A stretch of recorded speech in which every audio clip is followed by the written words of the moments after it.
गाजी news channel सबसे पहले देश और समाज की खबरें। दोस्तों, चुनाव नजदीक आ गया है और सबसे बड़ी बात कि चुनाव जीतने के लिए हमेशा से भारतीय जनता पार्टी पर ये आरोप लगते रहे हैं कि भारतीय जनता पार्टी चुनाव जीतने के लिए हर वो हथकंडे अपनाती है। उन हथकंडों में सबसे बड़ा नाम आता है ईवीएम का। जी हाँ, वही ईवीएम जिन पर हमेशा से आरोप लगता रहा है कि भारतीय जनता पार्टी इसी के बलबूते पर 17, 19 और 14 का चुनाव जीती है।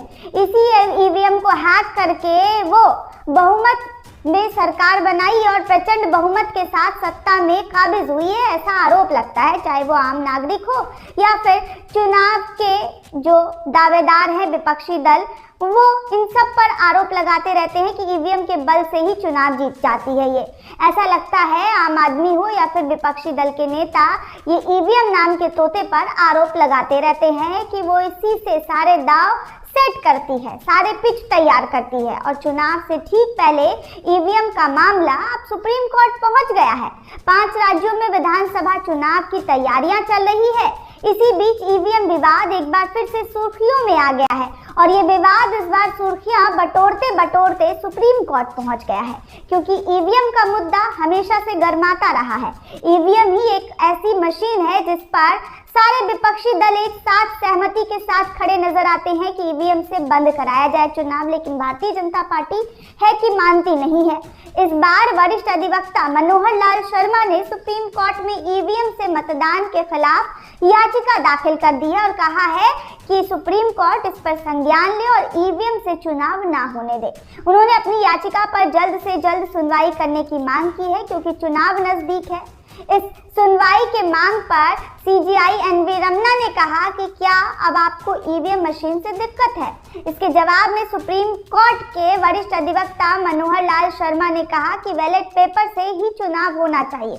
बैलेट पेपर से ही चुनावी प्रक्रिया ठीक है और निष्पक्षता के साथ चुनाव होता है, क्योंकि जैसे आरोप लगते आ रहे हैं ईवीएम के साथ छेड़खानी, हैकिंग, यहाँ तक कि ईवीएम को गायब कर देना, ऐसा भारतीय जनता पार्टी पर आरोप लगता है। इसलिए इसकी सुनवाई की जाए और बैलेट पेपर से चुनाव हो।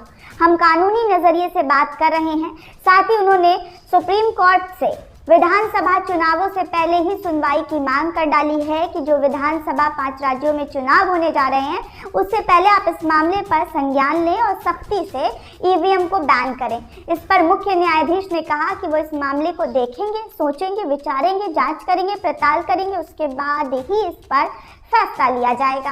आपको बता दें कि याचिकाकर्ता मनोहर लाल शर्मा ने अपनी याचिका में जनप्रतिनिधित्व अधिनियम की धारा 61A को चुनौती दी है।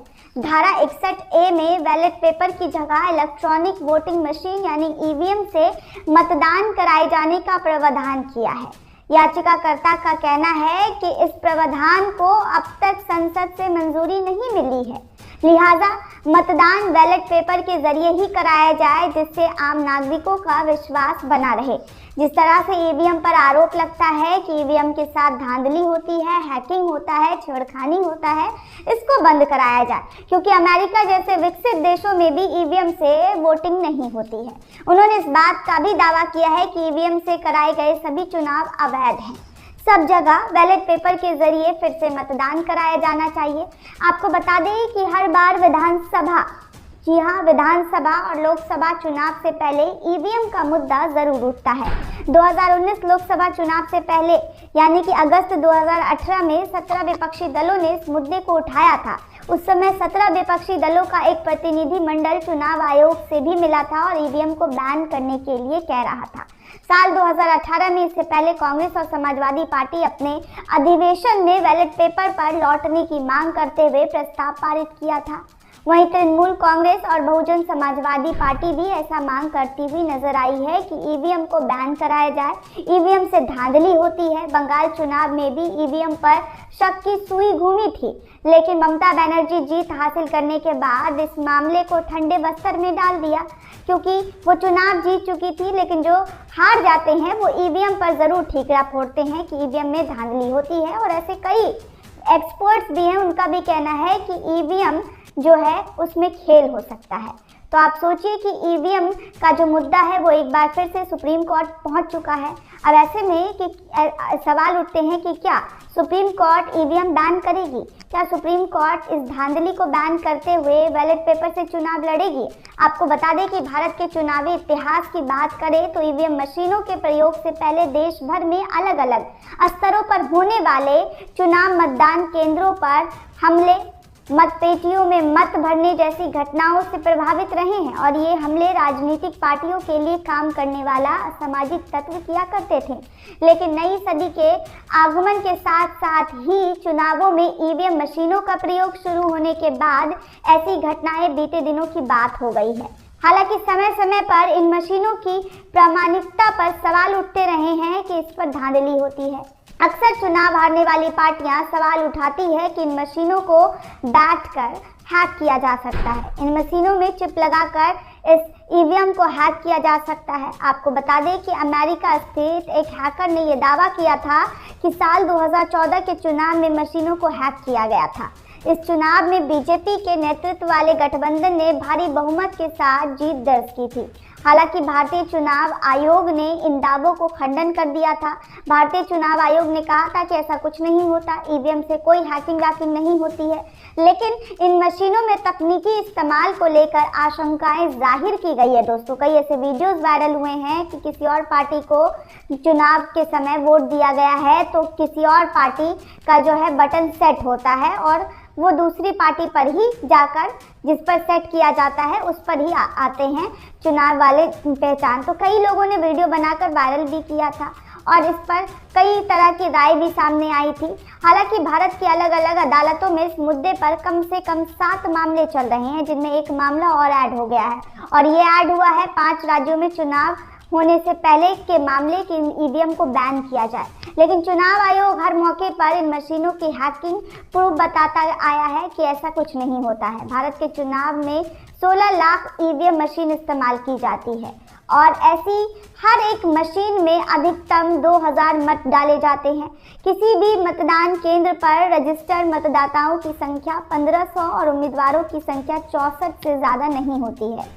भारत में बनी ये मशीन बैटरी से चलती है, यानी कि ईवीएम जो मशीन है वो बैटरी से चलती है। ये मशीन उन इलाकों में भी चल सकती है जहां बिजली उपलब्ध नहीं हो सकती है, जहां पर बिजली नहीं है वहां पर भी ये मशीन चार्जिंग पॉइंट के थ्रू चार्ज करते हुए इस्तेमाल में लाया जा सकता है। इन मशीनों के सॉफ्टवेयर को एक सरकारी कंपनी से जुड़े डिजाइनरों ने बताया था कि चुनाव आयोग के मुताबिक ये मशीनें और इनमें दर्ज रिकॉर्ड्स को किसी भी बाहरी समूह के साथ साझा नहीं किया जाता है। मतदाताओं को वोट करने के लिए एक बटन दबाना होता है। मतदान अधिकारी भी एक बटन दबाकर मशीन बंद कर सकता है ताकि मतदान केंद्र पर हमला होने की स्थिति में जबरन डाले जाने वाले फर्जी मतों को रोका जा सके, उन पर रोक लगाया जा सके। मतदान से जुड़े रिकॉर्ड्स रखने वाली मशीन पर मोम की परत चढ़ी होती है। इसके साथ ही इसमें चुनाव आयोग की तरफ से, जी हाँ, इसके साथ ही चुनाव आयोग की तरफ से आने वाली एक चिप और सीरियल नंबर भी होता है। ऐसा चुनाव आयोग दावा करता है कि इसमें सीरियल नंबर होता है जिससे हैकिंग नहीं की जा सकती है। लेकिन जिस तरह के सामने वीडियोस आए, वैज्ञानिकों के विचार आए, उस पर ये बात हमेशा से उठते रहे हैं कि ईवीएम में धांधली होती है, हैकिंग होती है। चुनाव आयोग इलेक्ट्रॉनिक वोटिंग मशीनों की पूरी तरह सुरक्षित होने का दावा करता आया है, लेकिन समय समय पर इन मशीनों के हैक होने की आशंकाएं सामने आती रही हैं। 8 साल पहले, आपको याद होगा दोस्तों, अगर याद नहीं है तो मैं उसको जिक्र कर दूं, थोड़ी जानकारी आपको बता दूं कि 8 साल पहले अमेरिका की मिशिगन यूनिवर्सिटी से जुड़े वैज्ञानिकों ने एक डिवाइस को मशीन से जोड़कर दिखाया था और कहा कि मोबाइल से संदेश भेजकर मशीन के नतीजों को बदला जा सकता है, यानी कि किसी भी मोबाइल के साथ इसको हैक किया जा सकता है, इनके जो मैसेज है उसको चेंज किया जा सकता है। हालांकि भारत की आधिकारिक संस्थाओं ने इस दावे को खारिज करते हुए कहा था कि मशीन से छेड़खानी करना तो दूर की बात है, ऐसा करने के लिए मशीन हासिल करना ही मुश्किल है। जी हाँ, चुनाव आयोग की तरफ से ये दावा किया गया कि मशीन जो है ईवीएम वो ऐसे आम इंसान के हाथों में नहीं चढ़ सकता है, तो वो कैसे हैक कर सकते हैं। वहीं मैसाचुसेट्स इंस्टीट्यूट ऑफ टेक्नोलॉजी से जुड़े विशेषज्ञ धीरज सिन्हा मानते हैं कि लाखों वोटिंग मशीनों को हैक करने के लिए काफ़ी ज़्यादा धन की ज़रूरत होगी और ऐसा करने के लिए इस काम में मशीन निर्माता और चुनाव कराने वाली संस्था का शामिल होना ज़रूरी है। वो ये बात भी सहमति मानते हैं कि इसमें ज़्यादा पैसा खर्च हो सकता है अगर आपको वोटिंग हैक करना हो तो, और इसमें संस्था जो है चुनाव आयोग उसका मिला होना ज़रूरी है। तो ऐसी स्थिति में इस तरह की घटनाएं घटित हो सकती है। इसके लिए एक बहुत ही छोटे रिसीवर सर्किट और एक एंटीना को मशीन के साथ जोड़ने की ज़रूरत होगी जो कि इंसानी आँख से दिखाई नहीं दे सकता है। ये बात जी हाँ वैज्ञानिकों के द्वारा दावा किया गया है। वो कहते हैं कि वायरलेस हैकिंग करने के लिए मशीन में एक रेडियो रिसीवर होना चाहिए जिसमें एक इलेक्ट्रॉनिक सर्किट और एंटीना होता है। चुनाव आयोग का दावा है कि भारतीय वोटिंग मशीनों में, जी हाँ चुनाव आयोग ये दावा करता है कि भारतीय वोटिंग मशीनों में ऐसा कोई सर्किट एलिमेंट नहीं है। कम शब्दों में कहें तो चुनाव आयोग की तरफ से ये कहा जाता है कि इसमें व्यापक स्तर पर हैकिंग करना लगभग नामुमकिन है। नामुमकिन के तौर पर चुनाव आयोग इसको देखता है, लेकिन हाल ही के दिनों में जितने भी रिपोर्ट सामने आए हैं, चाहे वो अमेरिकी वैज्ञानिक हो या फिर दूसरे मुल्क के वैज्ञानिक, चुनाव आयोग के इन दावों को खारिज करते हुए नजर आए और कहा है कि ईवीएम में हैकिंग हो सकता है। ऐसे में ये मामला सुप्रीम कोर्ट पर जा पहुंचा है और सुप्रीम कोर्ट इस पर कैसे संज्ञान लेती है, कितनी सख्ती बरतती है, ये तो आने वाला वक्त ही बताएगा कि क्या सुप्रीम कोर्ट ईवीएम को बैन करेगी या फिर बैलेट पेपर से चुनाव करवाएगी। ये सारी चीज़ें बहुत इम्पॉर्टेंट है इस देश के लिए, इस देश के मतदाताओं के लिए। दोस्तों आपको क्या लगता है कि हैकिंग होती है ईवीएम मशीन में?